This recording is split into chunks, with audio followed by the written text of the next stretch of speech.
झारखंड 2020 के बाद चलिए विस्तार से जानते हैं झारखंड की खबरों को। लेकिन सबसे पहले बड़ी खबर की बात करें तो धनबाद के बाघमारा के रहने वाले कोयला कारोबारी प्रमोद सिंह से अपराधियों ने 50 लाख रुपए की रंगदारी मांगी है। यही नहीं, अगर पैसा नहीं दिया तो वासेपुर के लाल खान की तरह अंजाम भुगतने की धमकी दे डाली।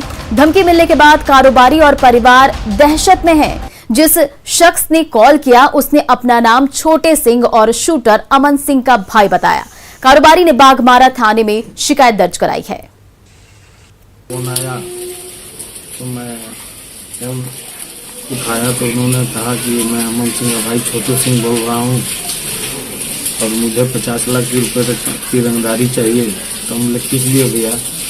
तो उन्होंने कहा कि नहीं, हम लोग को 50 लाख रुपए आपको देना पड़ेगा। तो आप अभी हम लोग को समझते नहीं हैं। तो अभी आप 4 दिन पहले लाला को देखे हैं ना, जो कांड हुआ है। अब 4 रोज इंतजार कीजिए, आपके साथ भी वैसा ही होगा। प्रमोद सिंह के द्वारा, जो कि कोयला का काम करते हैं, उनके द्वारा एक आवेदन आया था। जो कोई व्हाट्सएप कॉलिंग, नेट कॉलिंग आया था उनको कल 11 बजे के आसपास, और उनसे 50 लाख का रंगदारी मांगा गया था। तो उसी के बारे में आवेदन आया है, उस पर जांच चल रहा है। इधर धनबाद के महुदा में रहने वाला एक परिवार का जीना भू माफियाओं ने मुहाल कर दिया है। माफिया पीड़ित से 12 लाख रुपए रंगदारी मांग रहे हैं और जब पैसा नहीं दिया गया तो उसके घर को जेसीबी से तोड़ डाला। विरोध करने पर परिवार के लोगों की पिटाई भी की गई। यही नहीं, माफिया के गुर्गों ने महिलाओं के साथ दुर्व्यवहार भी किया। माफिया के डर से पीड़ित परिवार के लोग सहमे हुए हैं। पीड़ित इदरीस मियां ने महुदा थाने में शिकायत की है, जिसमें महुदा के ही लियाकत अंसारी, लुकमान अंसारी, कृष्णा महतो और विष्णु महतो को आरोपी बनाया गया है। मोहल्ला में चुगना करते हैं। कल द्वार पे मेरे पेशाब कर रहा था, उसको लेकर हम बोले कि यहाँ पेशाब का है, गाली गलौज करके और हाथापाई कल हुआ था। और उसके बाद हम उसके घर में जब रिपोर्ट करने गए तो उसका बाप बोल रहा है कि चुगना अपना बेटा को बोला कि बेटा गोली मार दो, जो बोलता है। नवनिर्माण घर को जेसीबी से तोड़ने एवं रंगदारी मांगने का आरोप लगाए हैं 4 व्यक्ति पर, और इसका कांड दर्ज कर लिया गया है, अनुसंधान जारी। और इस पर अधिक जानकारी के साथ हमारे सहयोगी संजय गुप्ता फोन लाइन पर जुड़ गए हैं। जानते हैं इस पर क्या कुछ जानकारी है। संजय, भू माफिया का ये जो कहर है, पीड़ित परिवार को रंगदारी पहले मांगी और नहीं देने पर उसे पीटा भी, घर को भी ध्वस्त किया, तो क्या कुछ इस पर अपडेट और पुलिस की इस पर क्या कार्रवाई है? तो पुलिस को जो है तो पीड़ित पक्ष के द्वारा लिखित शिकायत दिया गया है लियाकत अली और जो महतो है उनके खिलाफ में 12 लाख रुपए का रंगदारी मांगी गई थी। और जब रंगदारी नहीं दिया गया तो जेसीबी मशीन से उसके घर को नष्ट कर दिया गया। इसको लेकर पीड़ित परिवार बहुत ही भयभीत है और पुलिस से सुरक्षा की गुहार लगाई, साथ ही न्याय की भी मांग कर रही है कि जो दोषी है उन लोगों पे कार्रवाई करे। हालांकि थाना प्रभारी ने भी स्पष्ट कहा है कि पहले जो प्रथम दृष्टिया उससे यह पता चलता है कि उनके घर को जो है तो जेसीबी मशीन से तोड़ा गया है, लेकिन रंगदारी वाली बात कितनी सच है और क्या इसमें सब है उसकी जांच चल रही है। और जांच के बाद जो होगा तो दोषियों पर कार्रवाई होगी और किसी भी तरीके से जो जमीन के जो मालिक हैं और जो परिवार है उनको किसी तरह का भयभीत होने की जरूरत नहीं है। पुलिस उनकी सुरक्षा में है और पुलिस उनको हर तरीके से मदद करेगी कि कोई भी ऊपर कोई प्रहार नहीं कर सके। जो भी झगड़ा और मारपीट हुई है, महिलाओं का छेड़छाड़ हुआ है, वो हो चुकी है, लेकिन अब आगे से इसकी कोई प्रतिक्रिया वहाँ नहीं होने दी जाएगी। पुलिस उन लोगों की सुरक्षा देख रही है और अगर उन्हें भी अगर कहीं से कोई सूचना मिलती है तो पुलिस को जरूर खबर करे। पुलिस तत्काल उनकी मदद के लिए वहाँ पहुंचेगी। जी संजय, इधर धनबाद के बाघमारा के रहने वाले कोयला कारोबारी प्रमोद कुमार से भी 50 लाख की रंगदारी मांगी गई है। इस पर पुलिस ने क्या कुछ कार्रवाई की है अभी तक? मामले में थाना प्रभारी से बात हुई है। उन्होंने कहा कि इस तरह के मामला आए हैं कि अमन सिंह शूटर जो उनके छोटे भाई छोटे सिंह के द्वारा 50 लाख की रंगदारी की मांग कोयला व्यवसायी प्रमोद सिंह से की गई है। उस मामले में उन्होंने लिखित शिकायत की। पुलिस ने कल रात में जाकर इस घटना के बाद जो उनके घर का मुआयना किया तो उनके घर में जो सीसीटीवी कैमरा लगे हुए थे उनका भी अच्छे तरीके से मुआयना करने के बाद उन्हें खास तौर पर कोल व्यवसायी को निर्देश दिया कि अगर आप कहीं जा रहे हैं तो पुलिस को जरूर सूचना दे, जिससे कि कहीं कोई अगर दुर्घटना की नौबत आती है तो पुलिस वहां पर तत्काल रहेगी और जरूरत पड़ी तो पुलिस उनको सुरक्षा बल या सुरक्षा बल भी देगी, जिससे उनको कहीं दिक्कत नहीं हो। ऐसे उन्होंने कहा कि अगर जरूरत अधिक नहीं हो तो ही वो घर से बाहर निकले और अगर किसी भी तरह से उनको बहुत इंपॉर्टेंस होता है कि कहीं उनको जाना है तो पुलिस को सूचना दे। साथ ही साथ पुलिस जो है तो वरीय पद जो उनके पुलिस अधिकारी उनको भी इस अमन सिंह के बारे में जानकारी दी है कि यहाँ के कोयला व्यवसायियों से वो रंगदारी मांग रहे हैं। हालांकि इस घटना के पास से यहाँ जो भी क्षेत्रीय कोयला व्यवसायी उनके मन में भी ये भय है कि अमन सिंह जो शूटर जो कि धनबाद जिले से पूरा सिरसत बना हुआ है, वो अभी बागमारा जैसे छोटे शहर में भी एंट्री कर दिया, तो ये इनके लिए भयभीत कर रही है। हालांकि पुलिस जो है तो हर तरीके से। जी संजय, इन तमाम जानकारियों के लिए शुक्रिया। तो आपने अभी दो खबरें देखी, जहां धनबाद के महुदा में भी भूमाफिया ने रंगदारी मांगी और इधर धनबाद के बागमारा में भी कोयला कारोबारी ने 50 लाख की रंगदारी मांगी। फिलहाल पुलिस ने इस पर मामला दर्ज कर लिया है और कार्रवाई जारी है। बढ़ते हैं अगली खबर की ओर। गिरिडीह के जमुआ प्रखंड में बालू का अवैध उत्खनन जारी है। यहां महतोटांड के उसरी नदी में बालू माफिया हर दिन सैकड़ों ट्रैक्टर बालू का अवैध उत्खनन कर रहा है, लेकिन अभी तक इसके खिलाफ किसी भी स्तर की प्रशासनिक कार्रवाई नहीं हुई है। ऐसे में बालू माफिया बेखौफ दिख रहा है। लोगों का आरोप है कि बालू माफिया और प्रशासन के बीच सेटिंग है, जिसकी वजह से ही पुलिस कोई कार्रवाई नहीं कर रही है। लोगों ने कई बार देवरी और जमुआ थाने के साथ ही ब्लॉक ऑफिस में भी इसकी शिकायत की, लेकिन अभी तक प्रशासन की नींद नहीं खुल सकी। न्यूज 18 की टीम ने जब खनन विभाग के अधिकारियों से संपर्क करने की कोशिश की तो लॉकडाउन की वजह से वहां कोई मौजूद नहीं था। इस उत्खनन से राजस्व के नुकसान के साथ पर्यावरण की रक्षा पर भी गंभीर सवाल उठ रहे हैं। देवी और जमुआ दोनों ब्लॉक में दिए हैं, दोनों थाना में दिए हैं, कोई सुनवाई नहीं हो रहा है। अच्छा, ये गड्ढा हो गया, ये अच्छा, टाण था, अच्छा, समतल जमीन था, अच्छा, और तो उनके सब लोग अब बालू जो है सो निकाल के ले जा रहा है। अच्छा, इसका कोई सुनवाई नहीं हो रहा है। अच्छा। कितने बार किए, लेकिन लाठी लेके डंडा लेके सब तैयार हो जाता है अच्छा, मारने के लिए। अच्छा, ये तो इसका चालान है या नहीं है? नहीं, यहाँ कोई चालान नहीं करता, कोई चालान नहीं करता है, सब अवैध रूप से किया जा रहा है। सब अवैध रूप से किया जा रहा है। अच्छा अच्छा, ये जो आप बालू छांक रहे हैं, ये बालू जो है सो इसका चालान करता है? नहीं करता है, तो ये तो अवैध रूप से सारा चीज ले जा रहा है। से इसका चालान नहीं करता है। अच्छा, तो मतलब आप लोग जो बालू यहाँ पे सब गड्ढा हो जा रहा है नदी, तो किसी ने यहाँ आके रोका नहीं? नहीं रोका। और हमारे सहयोगी एजाज अहमद जुड़ गए हैं गिरिडीह से, जानते इस पर क्या कुछ अपडेट है। एजाज, बालू अवैध उत्खनन लगातार जारी है और लोगों का आरोप है कि पुलिस इस पर कोई कार्रवाई नहीं कर रही है। पुलिस के खिलाफ ये सवाल उठ रहे हैं, क्या कुछ इस पर जानकारी है?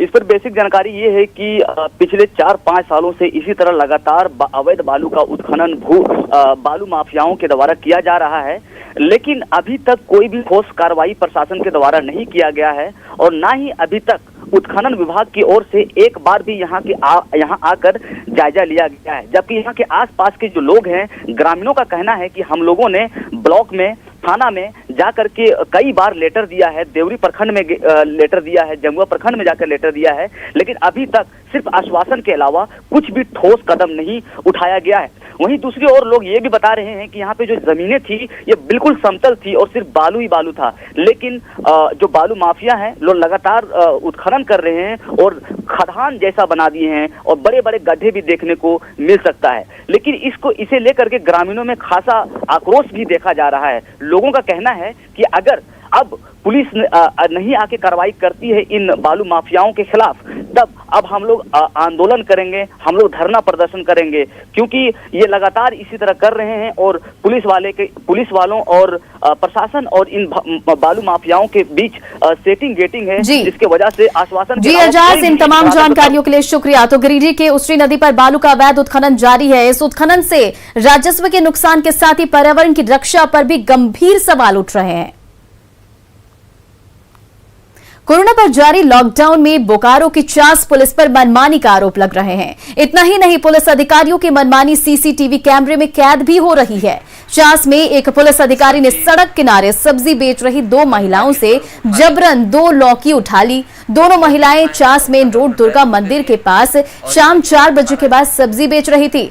जिन पुलिस अधिकारियों को कानून का पालन करवाने का जिम्मा मिला हुआ है, अगर वे रिश्वत के रूप में महिलाओं से जबरन सब्जी लेने का काम करेंगे तो आप खुद अंदाजा लगा सकते हैं कि दूसरे दुकानदारों की क्या हालत होगी। कर्मी जो है जबरदस्ती सब्जी रंगबाजी स्वरूप उठा लेंगे। कोरोना संक्रमण रोकने के लिए जारी स्वास्थ्य सुरक्षा सप्ताह में सार्वजनिक आयोजनों पर रोक है, लेकिन गिरिडीह में इसकी खुलेआम धज्जियां उड़ाई गई। कल देवरी प्रखंड के नवाबान में 2 अलग अलग जगह ऑर्केस्ट्रा का आयोजन किया गया, जिसमें काफी भीड़ जुटी थी। इस दौरान कोरोना गाइडलाइन की जमकर अनदेखी की गई। बड़ी बात रही कि रात भर ऑर्केस्ट्रा चलता रहा और देवरी पुलिस को इस आयोजन की भनक तक नहीं लगी।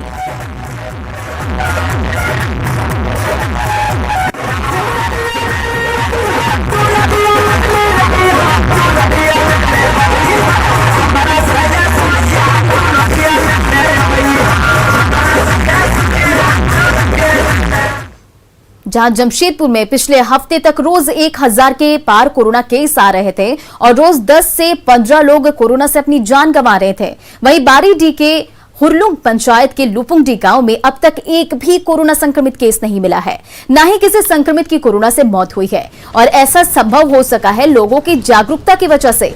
यहां किसी भी बाहरी का गांव में प्रवेश वर्जित है और अगर कोई आता भी है तो उसे पंचायत भवन में 14 दिनों के लिए क्वारंटीन किया जाता है। इसी के साथ लोग मास्क पहनने और सोशल डिस्टेंसिंग के नियम का भी पूरी सतर्कता से पालन करते हैं। हालांकि लोगों का आरोप है कि पंचायत प्रतिनिधि या जिला प्रशासन के लोगों की ओर से अब तक ना तो टेस्टिंग की गई है और न ही कोरोना टीकाकरण की कोई व्यवस्था की गई है। गाँव वाला बहुत सावधानी से रहते हैं, दूरी मेंटेन करके मास्क पहन के गांव से बाहर नहीं जाते। हम लोग मार्केट भी जाते हैं तो सुबह कोई जैसे गांव में 2-1 जन ही जाता है, गाँव वाला दुकान से ही राशन वगैरह सब मिल जाता है, इसीलिए हम लोग मेंटेन करके चलते हैं। बाहर से आते हैं उसको पंचायत भवन में क्वारंटाइन में 14 दिन रखा जाता है उनको। पिछला वाला साल था उसमें कुछ रखा गया था, बाहर से आया हुआ था तो उन लोगों को पॉजिटिव नहीं मिला है। और हम लोग का कोई बाहर से आता है तो वो 14 दिन के लिए क्वारंटाइन किया जाता है, घर में ही होम क्वारंटाइन किया जाता है। हम लोग तो किसी को बाहर जाने भी नहीं देता नहीं और आने भी देता नहीं है, और हम लोग के यहाँ का बस्ती का आदमी कोई बाहर जाता भी नहीं है, जो है घरे में रह रहा। अगर अगल बगल बाजार उजार के अंदर बिरसा नगर बाजार जाता है और तिल को खरंग बाजार, बस बाहर से आदमी हम लोग को यहाँ कोई आने भी हम लोग देते नहीं है। नहीं, हल्का फुल्का सर्दी खांसी हो रहा है, लेकिन कोरोना का ये हम लोग बहुत पीछे हैं। और भी हम लोग सोच रहे हैं कि थोड़ा कोरोना के चलते हम लोग सोशल डिस्टेंसिंग का पालन करें, मास्क पहन के रहें, यही सब हम लोग। वैक्सीन के लिए तो अभी तक नहीं आया है, लेकिन जो हम लोग पंचायत भवन में दिया गया है वो वैक्सीन बहुत कम आदमी लिया है, लेकिन लिया है। हजारीबाग के बभनी बांका गांव में आज तक पुल नहीं बन पाया। ग्रामीण खुद ही बांस और लकड़ी के सहारे पुल बनाकर किसी तरह से आवागमन कर रहे हैं। बरसात के दिनों में पुल के ऊपर से बारिश का पानी बहने लगता है। ऐसे में इचाक प्रखंड जाने के लिए ग्रामीणों को 40 किलोमीटर की दूरी तय करनी पड़ती है।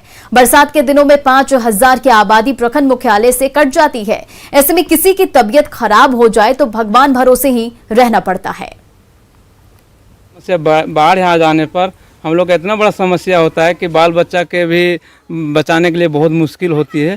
इचाक प्रखंड जाने के लिए यहाँ से हमको बाढ़ आ जाने के बाद घूम के 40 किलोमीटर जाना पड़ता है। उसके बाद अगर ये पुल बन जाने से हम लोग को यहाँ से 27 किलोमीटर के मतलब सामने होगा। वैक्सीनेशन जरूरी है, लेकिन टीका लेने के लिए आप कितनी दूरी तय कर सकते हैं? सवाल इसलिए क्योंकि टीका के लिए लोगों को 100-150 किलोमीटर की दूरी तय करनी भी आसान लग रहा है। एमपी की राजधानी भोपाल से टीका लेने के लिए लोग रायसेन तक पहुंच जा रहे हैं, जो एक मिसाल है।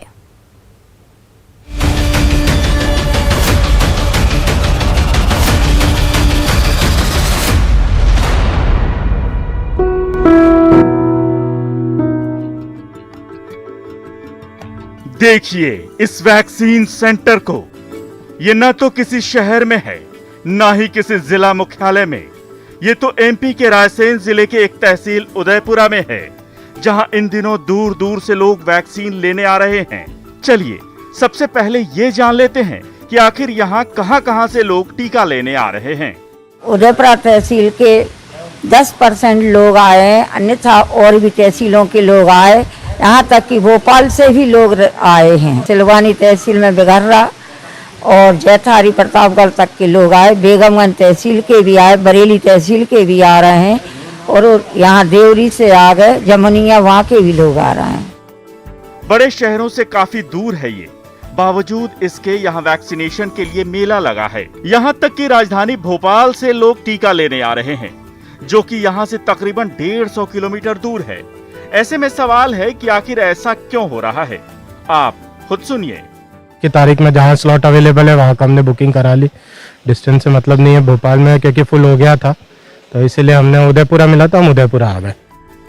कोरोना की दूसरी लहर ने त्राहिमाम मचा रखा है। ऐसे में जरूरत है वैक्सीन की, वो चाहे जहां भी मिले। यही वजह है कि सिलवानी से भी लोग वैक्सीन लगवाने के लिए उदयपुर आ रहे हैं और इसकी सबसे बड़ी वजह है वैक्सीनेशन के लिए आसानी से स्लॉट का मिलना। सिलवानी में सेंटर स्लॉट नहीं मिल पा रहे थे, जल्दी बुक हो जाते थे, तो सबसे पास यही था उदयपुरा, इसलिए यहाँ आना पड़ा। 18 साल से अधिक आयु वालों के लिए 1 मई से वैक्सीनेशन का काम शुरू हो चुका है। चूंकि इस आयु वर्ग में देश की 80% आबादी आती है, इसलिए ये कोई आसान काम नहीं। लेकिन जिस तरह से युवाओं में टीकाकरण को लेकर दिलचस्पी देखी जा रही है, उससे साफ है कि वो दिन दूर नहीं जब कोरोना हारेगा और देश जीतेगा। Bureau report, news 18 network.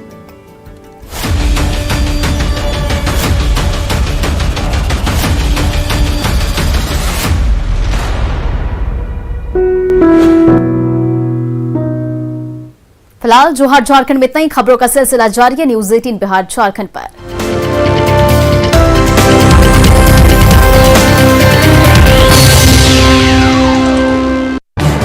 इस न्यूज़ हेडलाइंस